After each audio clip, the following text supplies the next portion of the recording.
Dans une lettre à Alphonse de Lamartine en 1845, Bastiat écrit que toute sa philosophie tient dans un seul et unique principe. La liberté est la meilleure des organisations sociales. Mais il ajoute cependant une condition, que la loi ne vienne pas supprimer les conséquences positives ou négatives des actions de chacun. C'est le principe corollaire de la responsabilité. Autrement dit, liberté et responsabilité ne peuvent être séparées, elles sont indissociables. Le libéralisme se distingue du socialisme par la conviction que la liberté ne peut exister sans la responsabilité. Mais quelle réalité recouvre exactement les mots de liberté et de responsabilité ? La liberté se définit essentiellement d'une manière négative. Être libre, c'est agir sans coercition extérieure dans l'exercice de ses propres droits. Pourtant, cela ne veut pas dire absence de toute contrainte, car la liberté appelle la réciprocité. Elle nous impose également d'agir sans porter atteinte à la propriété d'autrui et donc de réparer les préjudices commis le cas échéant. Et c'est cela la responsabilité. La responsabilité représente donc en quelque sorte le versant positif de la liberté. Dans la mesure où l'on agit librement, on doit supporter les conséquences de nos propres actes, bonnes ou mauvaises. Or, la responsabilité individuelle est à la fois un grand vecteur de créativité et une incitation à la prudence et à la prévoyance.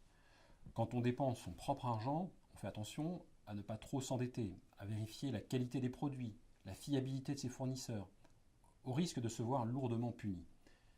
Telle est la puissance de la responsabilité alliée à la liberté, et elle est le véritable moteur du progrès social. Mais d'où vient alors le phénomène de l'irresponsabilité ou de la déresponsabilisation ? Frédéric Bastiat nous indique une réponse à cette question, une réponse d'ordre politique.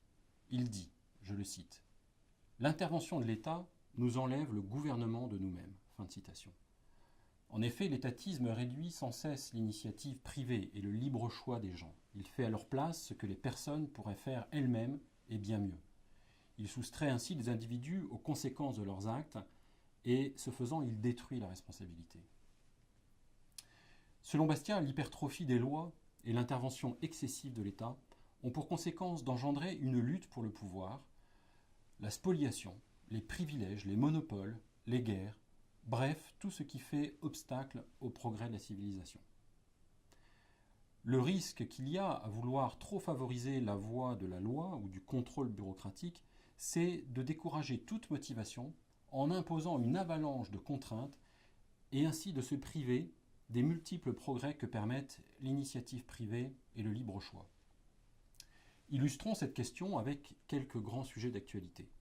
Premier exemple, la crise de 2008. Pendant des années, les dirigeants de la politique monétaire ont expliqué que si les gains sont privatisés lorsque tout va bien, les pertes seront mutualisées en cas de faillite. Renflouement, plan de sauvetage, manipulation des taux d'intérêt, planche à billets, etc. Ce faisant, ils ont créé un aléa moral, ils ont facilité une prise de risque déraisonnable et ont incité le monde de la finance à se comporter de façon irresponsable et nous ont précipités dans cette crise que nous avons connue. Le phénomène se répétera indéfiniment tant que les banques resteront sous la domination d'autorités centrales censées les protéger tout en leur retirant toute autonomie de décision et de fonctionnement. Prenons un autre exemple, les services publics. Chaque service public impose les préférences d'une élite bureaucratique au détriment du libre choix individuel. Cela conduit à deux conséquences selon Bastiat.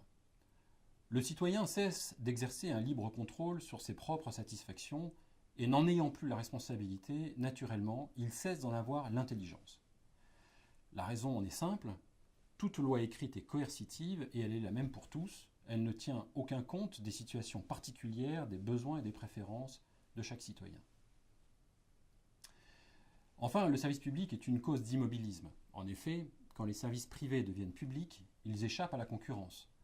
Par conséquent, dit Bastiat, je le cite, « Le fonctionnaire est dénué de ce stimulant qui pousse au progrès. » Fin de citation.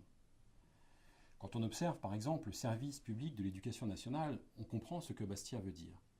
Il décharge la grande majorité des parents du poids de l'éducation de leurs enfants, réduisant l'école à une garderie. Par ailleurs, il n'incite pas les professeurs à l'innovation, à la prise de risque, car dans un tel système, ils ne sont que les exécutants d'un programme conçu sans eux par des bureaucrates. Enfin, ils ignorent la réalité des besoins particuliers de chacun. Nous le verrons dans un autre cours, les seuls services publics légitimes d'un État, selon Bastiat, sont au nombre de 3, l'armée, la police, la justice.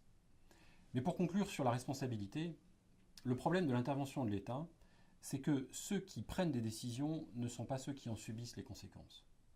Autrement dit, les choix collectifs ne sont pas des choix responsables, puisque d'une part, ils n'entraînent aucune prise de risque pour les décideurs, et que d'autre part, ils forcent les autres à en subir certaines conséquences, ce qui est aussi désastreux qu'immoral. Santa Claus is not real, but the government is not free. So don't tread on me.